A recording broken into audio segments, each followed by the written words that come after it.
So, today I wanted to talk about a struggle that might be familiar to you, and that's the struggle with perfectionism. I see so many clients who are just caught in this anxious, vicious cycle of I have to do things perfectly, or it's not good enough, or something bad will happen, or people will judge me, or I'll judge myself. But here's the thing, the more we strive for perfection, the bigger our anxiety gets because we keep moving the bar, and nothing is ever good enough because let's face it, perfection's hard to achieve, you know? And the reality of the situation is there are very few things in our life that actually have to be done to perfection. Most things can just be done well enough. And listen, I'm the queen of mediocrity. I love doing things good enough or well enough. It doesn't have to be perfect to be good. And chances are your good enough is really good enough.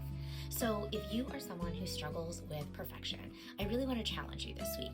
So I would like to encourage you to do small things in your daily life that you might maybe typically strive to do perfectly or just to a T or to this like really high bar, and just take them a little bit lower and do things well enough. So what does this look like? It might look like proofreading for clarity, not perfection, before you send an email or a text message. Tidying, not organizing. There's markers on the table. If your kids have left out, scoop them up, throw them in a bin. They don't have to be organized perfectly back in a box. Your laundry can be folded well enough and then thrown in a drawer. It doesn't have to be perfect and hung up and color coordinated. Meet needs and not expectations. You know, if you are the person who people really have come to expect perfection from and a task is handed to you, do it well enough. Meet the need, but you don't need to go overboard. You don't need to meet everyone's expectations or even your own unrealistic expectations. Set times for a task. If you need to tidy your kitchen, set 10 minutes. Whatever you get done in that 10 minutes is good enough. So what if it doesn't look spotless magazine ready? It's good enough.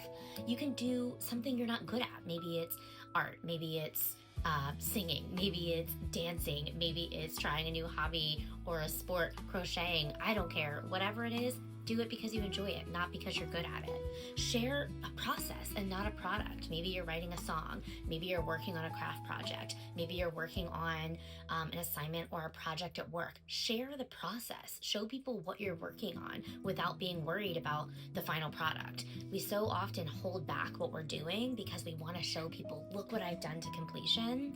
But really, the process is just as magical and just as exciting and just as worthy of praise as the final product often is.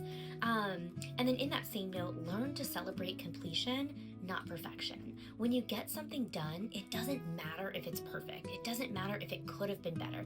Is it done? And really, sometimes that's all we need to ask for.